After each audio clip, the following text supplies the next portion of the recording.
In Jeepers Creepers Reborn, the film unfolds as the Horror Hound Festival holds its first ever event in Louisiana, where it attracts hundreds of geeks, freaks, and die-hard horror fans from far and wide. Among them is fanboy Chase and his girlfriend Lane, who is forced to come along for the ride. But as the event approaches, Lane begins to experience unexplained premonitions and disturbing visions associated with the town's past, and in particular, local legend and urban myth, the Creeper. As the festival commences and the blood-soaked entertainment builds to a frenzy, Lane believes that something unearthly has been summoned and that she is at the center of it. What's going on, everybody? Welcome back. Justin here. As always, thanks for stopping by and hanging out with me today to talk about Jeepers Creepers Reborn. I just got out of the theater to see this movie. This was actually one of those Fathom events, which is a simulcast where the movie plays at the same time in many theaters all across the country. The audience across the nation experiences the movie at the same time, and behold the brilliance of movies like Jeepers Creepers Reborn.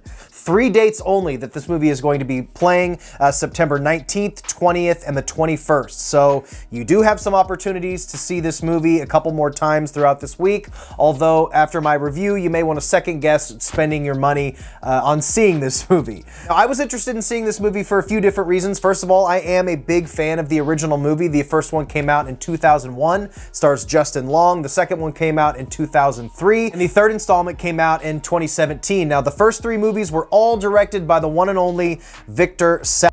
Now, the newest movie, Jeepers Creepers Reborn, doesn't have anything to do with its original writer and director, Victor Salva. Now, if you're not familiar with the whole saga of Victor Salva and his disgusting history, I'm gonna link a video down below by one of my favorite true crime channels, and he dug into the case of Victor Salva in great graphic detail. What this man did was absolutely disgusting, and he's a predator. He's a monster.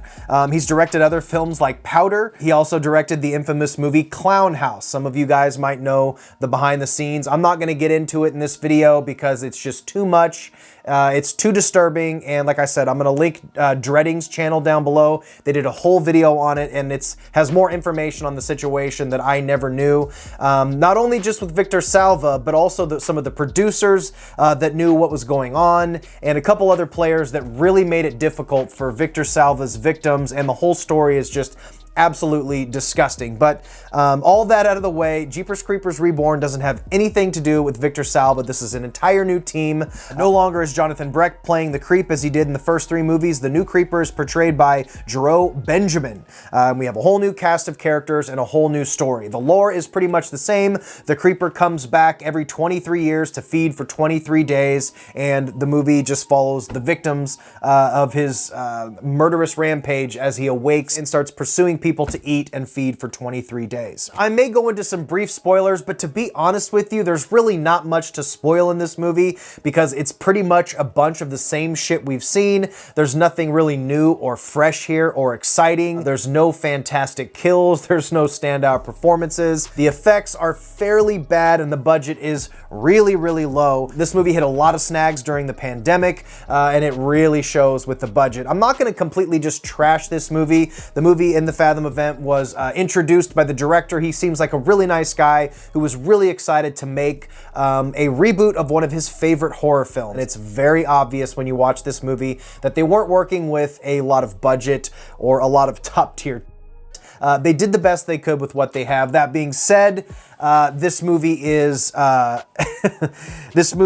is not worth $15 at a Fathom event. I'll tell you that. I found the movie to be pretty laughable at times, the acting to be pretty bad. The performances ranged from mediocre to cringy, with the exception of the lead actress, Sydney Craven, playing Lane, the girlfriend of the horror fan who drags her along to this Horror Hound Fest. A very basic setup. You have this guy, Chase. He's a big horror fan, and he drags along his girlfriend, Lane, to what is, in the movie, the very first Horror Hound weekend. Horror Hound actually lent their name and IP to this movie, so they are involved in that. That's something I was wondering as I was watching the movie, and they actually did lend their name to the movie to give it a little bit of legitimacy, I guess. So Chase drags his girlfriend to this thing. She's not really too into it. He's a huge fan of the Creeper and the Creeper lore. It's a little meta in the sense that they reference the first three movies, so I guess the legend of the Creeper is real, and in this world, those three movies movies were just based on the legend of Creeper. So in this world, Chase is obsessed with the Creeper. He's always looking at YouTube videos trying to find if the Creeper is real, if there's any new sightings, kind of like Bigfoot. They win this drawing or competition somehow at Horror Hound Weekend, and that wins them the prize of going to this Creeper house, this old decrepit house, to see if they can, they call it an escape room, to see if they can get, I guess, get a look at the Creeper. The story is kind of all over the place, and it's kind of hard to follow. Everything seems kind of half-baked, and it's kind of hard to figure out exactly what's going on. There's also these cult members that seem to be somewhat like feeding the Creeper, but that's never dove into too deep, so the whole thing just kind of is really clunky. And overall, I found myself laughing at a lot of parts of this movie. Like I said, there's really nothing interesting or new or fresh about this take on the Creeper or the story or the lore. The only thing I can say that they did a little bit differently that I don't remember seeing in the other films is kind of him coming out of his 23-year hibernation, and he kind of cracks this shell off of him. But what was really disappointing is 90% of these kills are off camera, where they just do like blood spatter kills, or he throws something and it hits somebody in the head and they flow out of frame. There's really nothing to either tear apart, because this isn't the worst movie I've ever seen. It's just extremely bland and boring and just kind of uninteresting. Like I said, I think the director did the best he could with what he had, but what he had wasn't much, and it was even hindered further with this being filmed during the pandemic. I guess the director at the beginning of the movie in his little introduction said he received this script. He was really excited to start working on it. Jeepers Creepers was one of his favorite films. The director, Timo Vuorensola, is somebody I haven't heard of either. He's only got a handful of titles under his directing banner on IMDb. I haven't heard of any of them either, so I wouldn't expect a lot from this. And like I said, if you're on the fence about seeing it, in my personal opinion, I would not suggest shelling out $15 to go see this at the Fathom event. If you feel like there's nothing else out there for you, this is playing the 20th and the 21st, but I would highly suggest going to see Pearl or Barbarian instead. Give your money to those movies. They're a much better time. I have reviews for both of those movies if you want to check them out. But there's really just not a lot to say about this movie, because